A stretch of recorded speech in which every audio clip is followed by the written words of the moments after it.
Hi, everybody, and welcome to another episode of And Now You Know with Bette and Julz. I'm Bette. And I'm Julz. And today we're going to be talking about Foresight 2020. This is a concept that I learned from Julz, so she's going to kick things off. It's one of my favorite topics. But before we dive in, I like to remind everybody that we're not doctors. We're not psychologists, psychiatrists.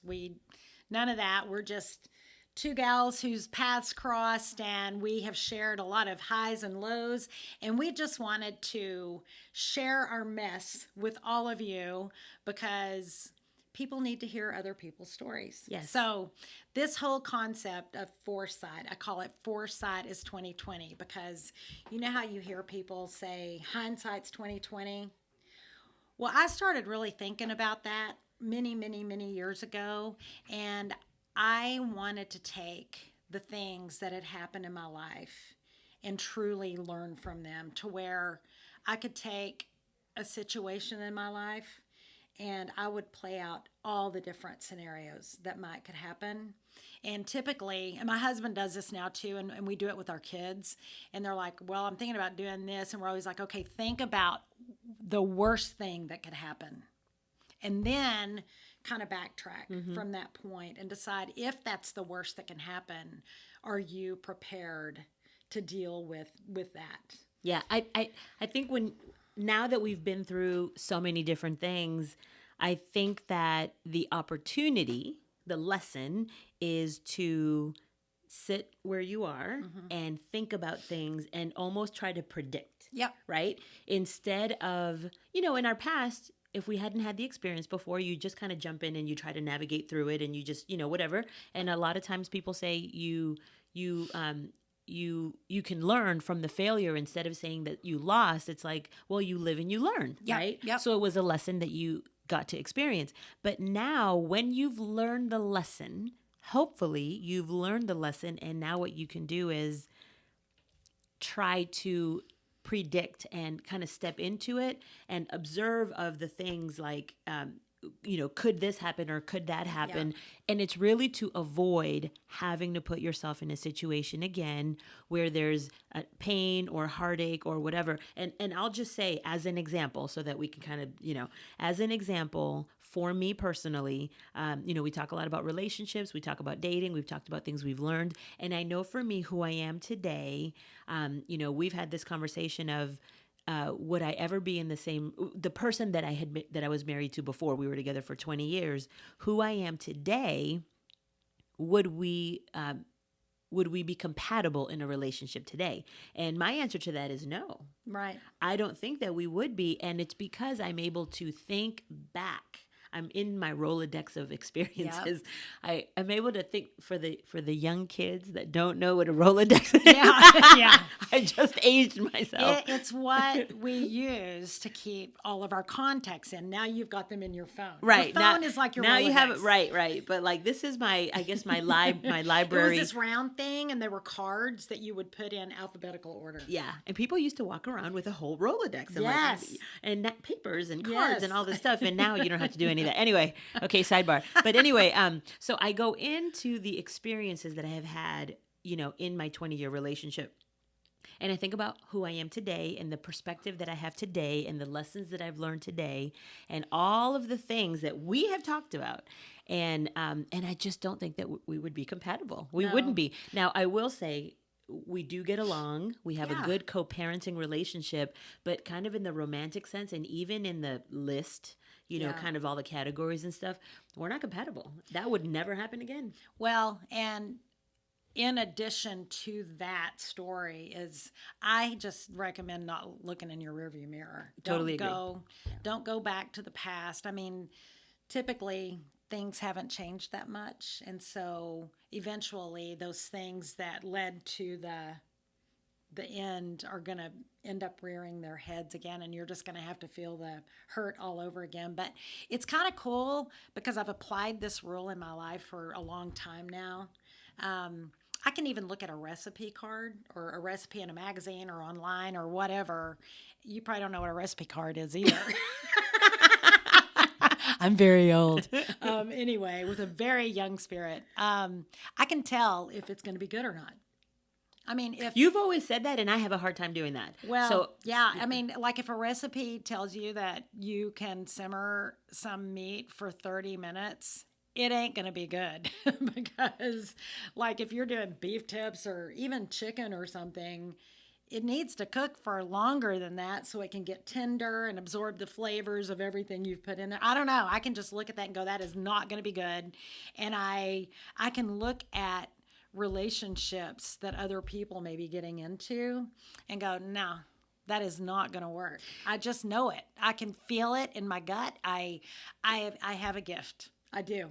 well, and what's so funny about that is that we were just having a conversation, and it's interesting that, we can have a conversation. We have friends that are, in marriages, going through a divorce, starting to date, post, second chapter, third chapter. We have all sorts of people in our lives, and we are constantly having conversations, and it's interesting the perspective that we have. It's interesting how it's like when you are looking at something, you're the one looking in from the outside, and you have all of these different types of life experiences.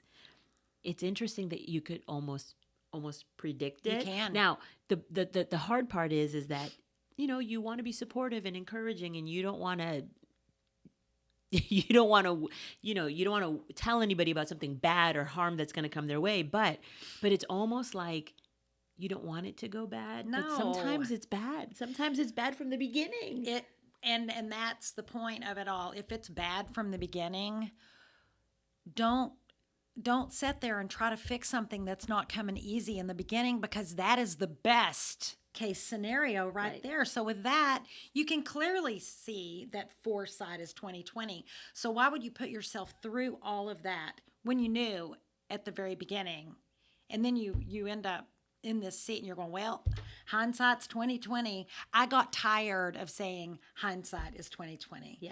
That's when I started saying, you got to get going here with this, because I got tired of eating crappy food. Yeah. Well, and what's funny is that it applies to like jobs. I will tell you, if I am considering anything, a job or position, even a relationship with a person, like I want information on Not the front even end. a romantic. Not even, no, I'm talking about regular just relationships, people that you meet.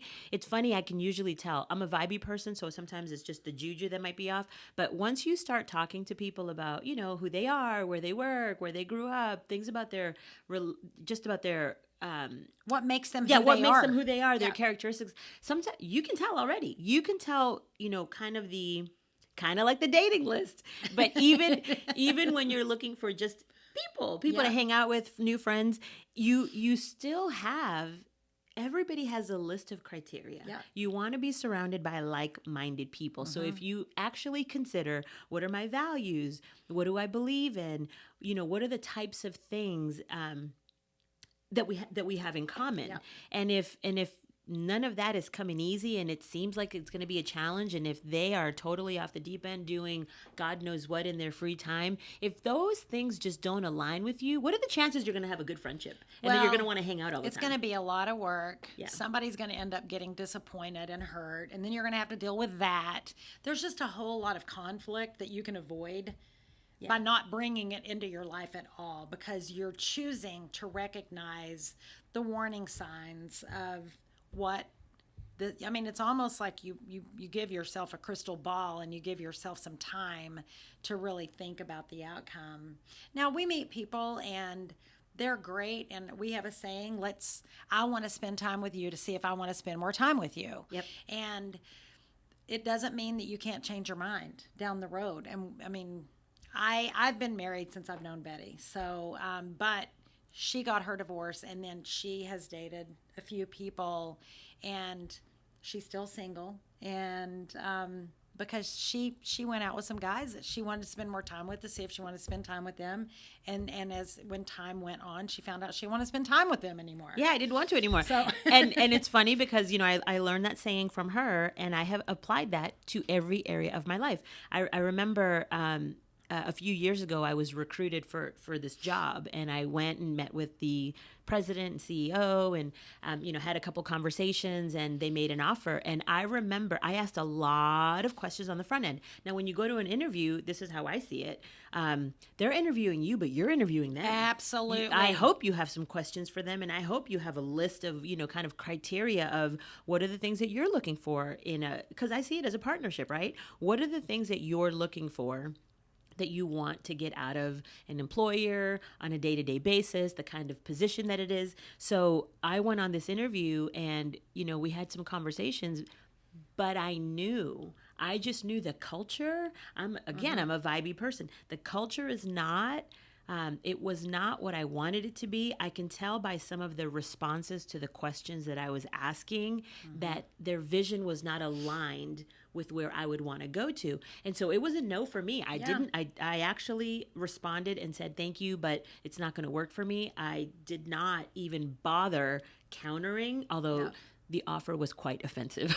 Oh. It was absolutely not going to work for me. No. But that's not the point. I didn't even bother to counter because I knew that it wasn't going to work. And it's because of all of the experiences that I had had, and I knew what I was looking for, and they didn't have it. They didn't have it to offer. So well, I mean, we were talking earlier before we turned the camera on about Bette and I are both the kind of women who we want it all.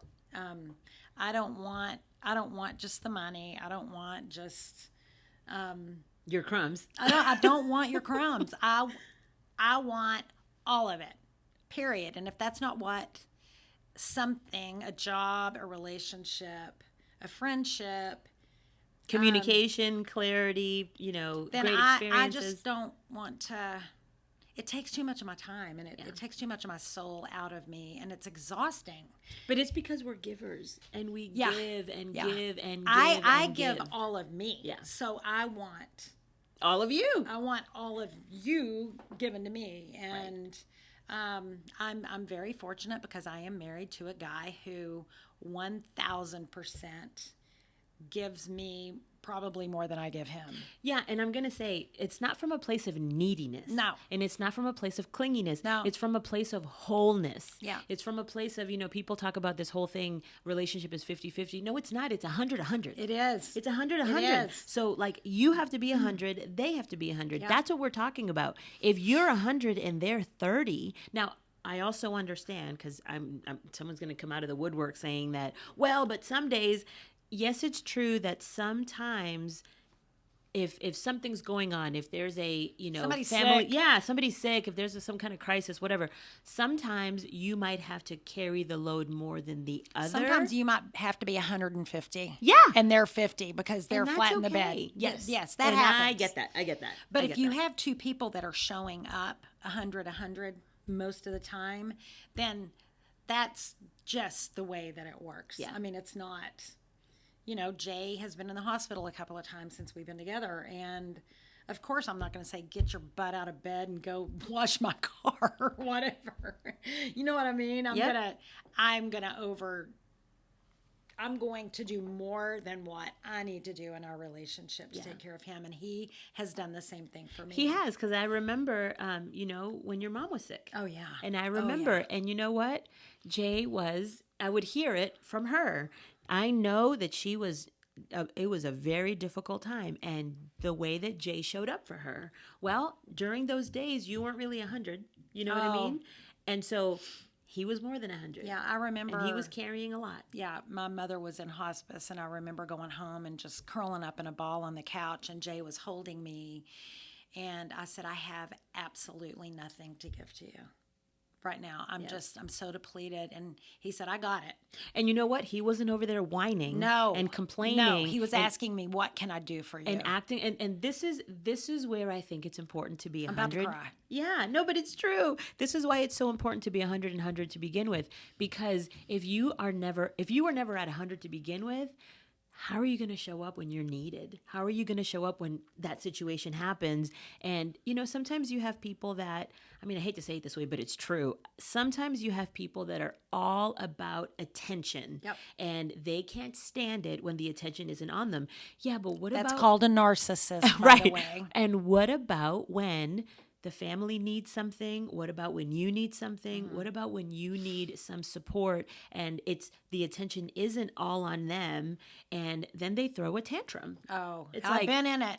I've been in that, and guys, this is where the whole Foresight is 2020 comes in, and it's really red flags. Yeah. I mean, it is, and we get in these situations, and then we pretend like we had no idea that it was going on when it was just swirling around you. And so we were having another conversation earlier. It's like, are you the victim or are you choosing to allow this to happen? Are you? And I was in a situation, and my response to Bette was that I was still a victim, but I was an enabler of really bad behavior. But I really believed in this person. I saw the great qualities that were there, and we were already in it so deep that I didn't want to just throw in the towel. I wanted it to work. Yeah. But we would get close to what I used to say, flipping over to the fullness of what it could be. And then it would be just the sabotaging, cast her out, reel me back in scenario. And if I'm being completely honest, I knew this before I got into it. We had done the dance already before I made the commitment. So pick yourself up by the bootstraps and get the heck out of there. Yeah. Get out. It's much easier.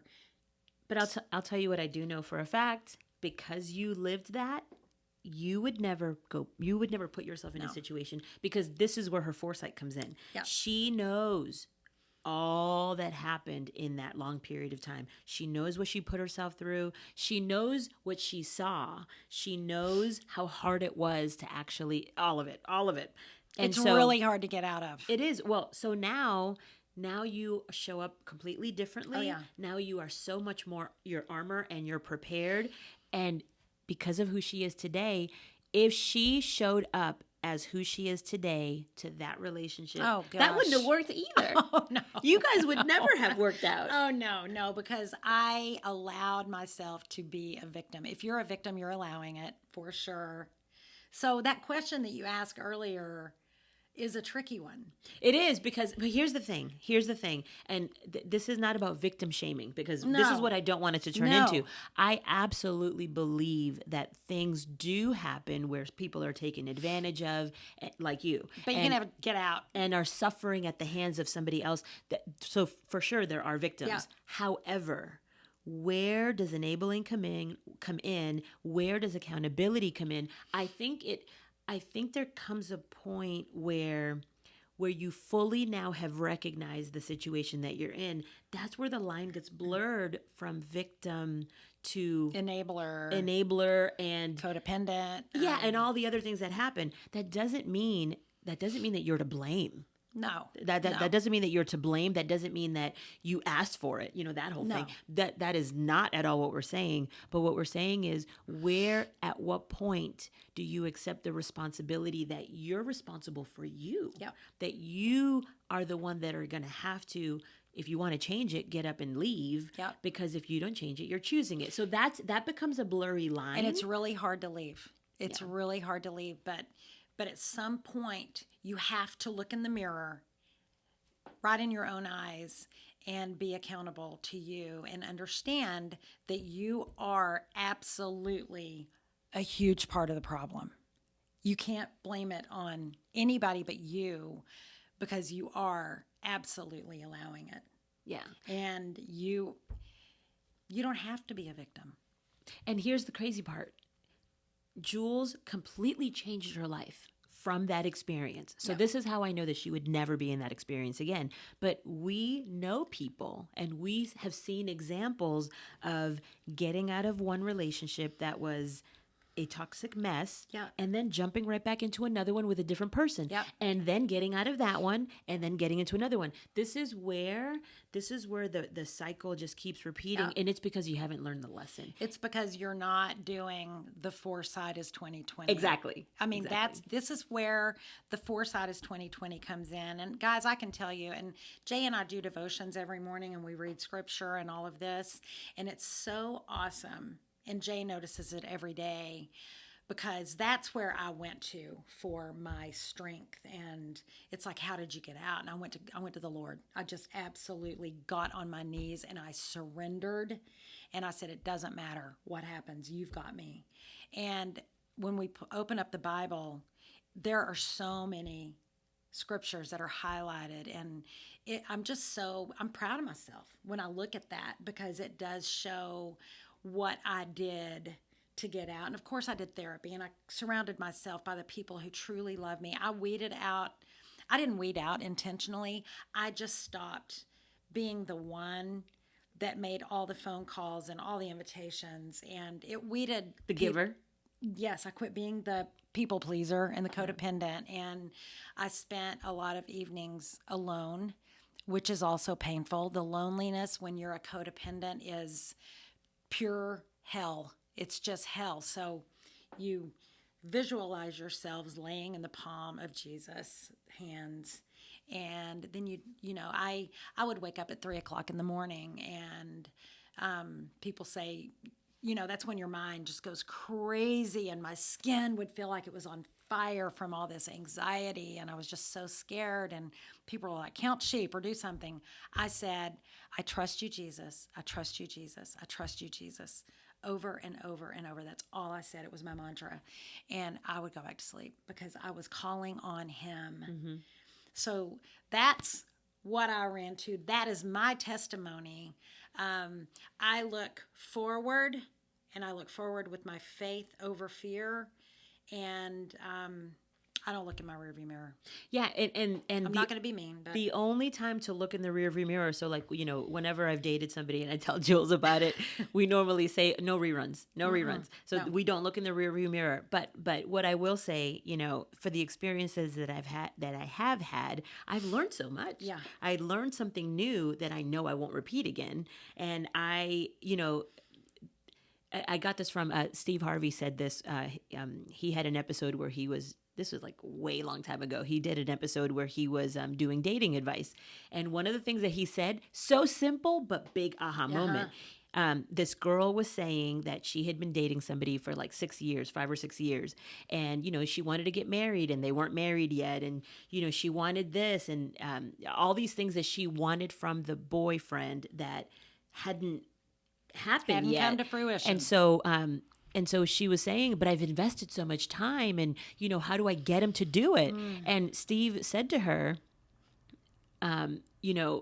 all you have to do is look back at the last 6 years that you've had with him. Do you want 6 more of those? And if the answer is no, end it now. Right now.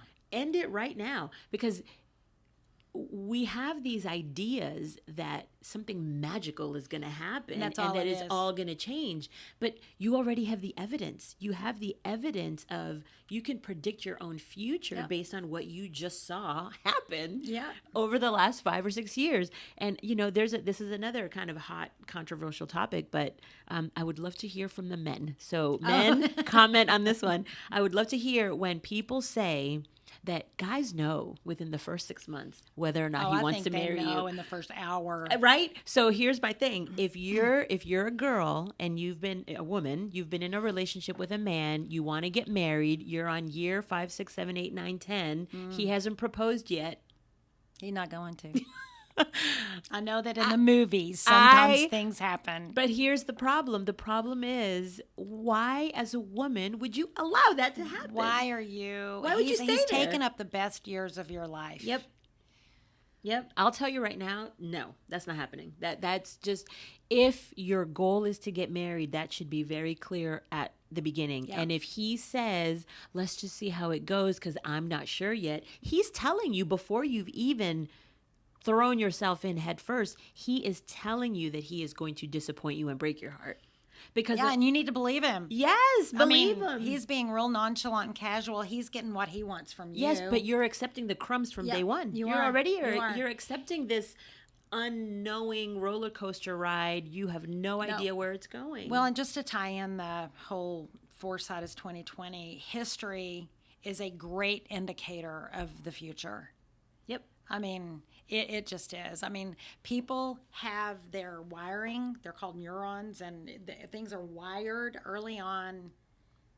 I think like before we're 5 years old, things get wired. Now, I absolutely believe that people can change. I've seen people change. I believe that God is the only thing that can change people and your faith. But people can change. I changed. Well, but here, hold on. Here's the big part is people can change when they want to. Yep. And people will only change when there is something, either pain or pleasure. Yep. Right? Yep. No one is going to change if the behavior is tolerated and enabled.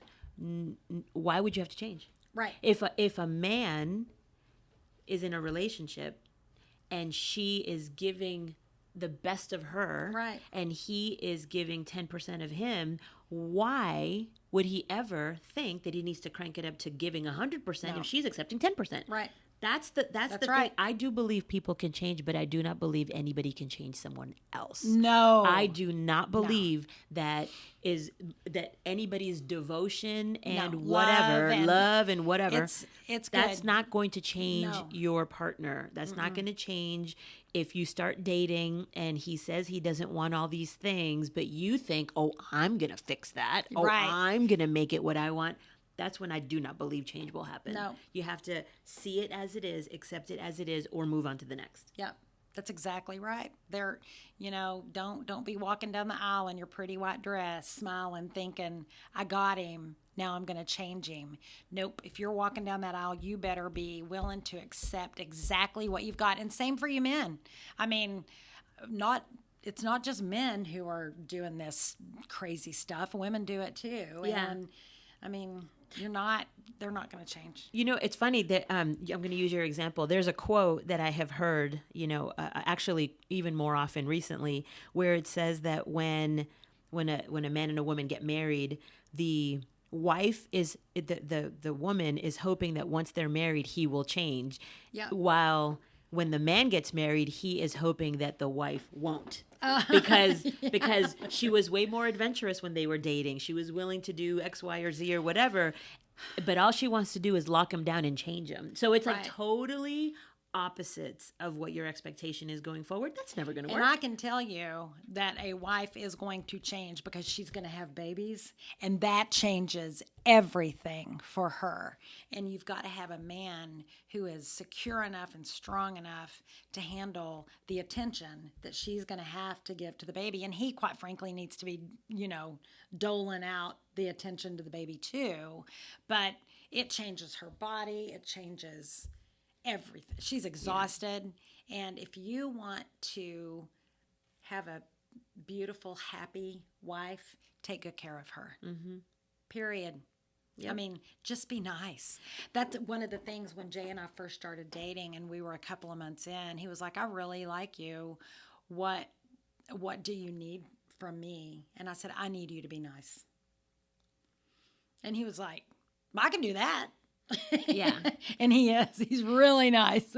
But before you decide to marry someone, they're giving you, like you say, they're on their best behavior in the beginning. And that is going to be as good as it gets, right? So if in the beginning it's not going the way you want it to, he's not showing up for you the way you need, he's not a good communicator, he's not a good leader, he doesn't put you, he doesn't put your feelings or doesn't have consideration for you.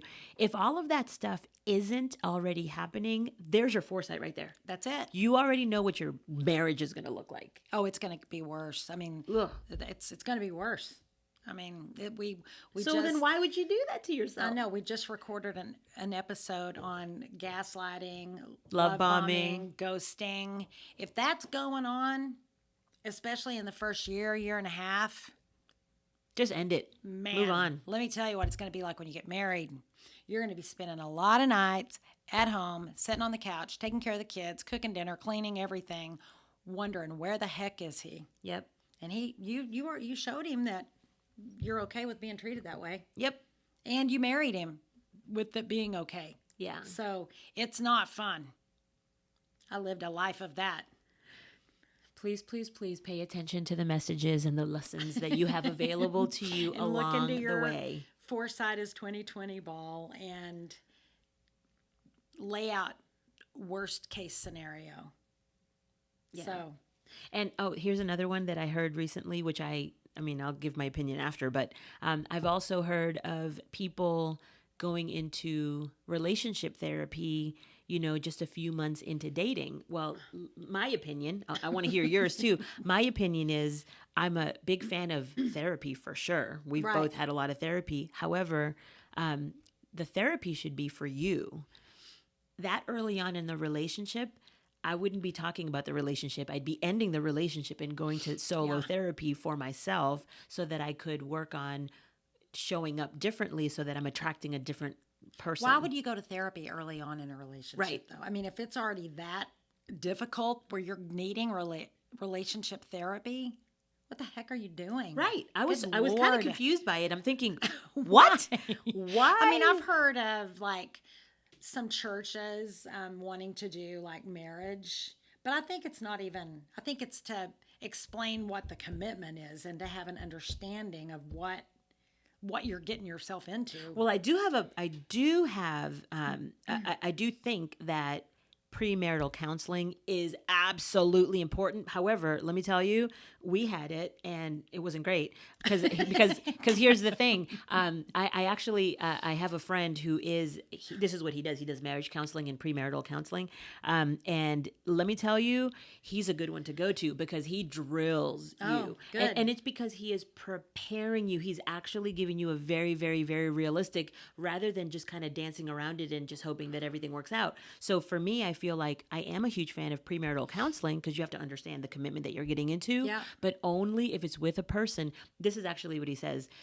In his premarital counseling, he's actually trying to talk you out of getting married. Oh, wow. That's when I think it works. Wow. Because if you are fully prepared because he has absolutely given you the full real picture of what it's going to be, this is now foresight. This is now foresight. And if you decide to go into the marriage, then I actually think you have a really good chance of making it. Yeah. If you had that kind of preparation. I agree. But it's so interesting to me because I don't think marriage has to be hard. If you marry the right person. if you are acutely aware of what you're looking for, go watch the list episode and you map your way to your true love.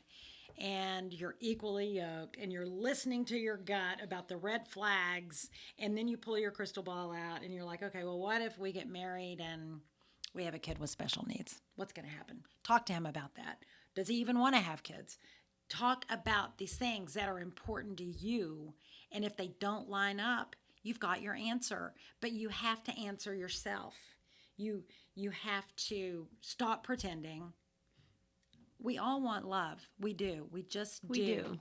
But love with the wrong person is not fun. And marriage is not unicorns and butterflies and white picket fences. It's not. It's really not. It's not. Mine is, but I'm the only one.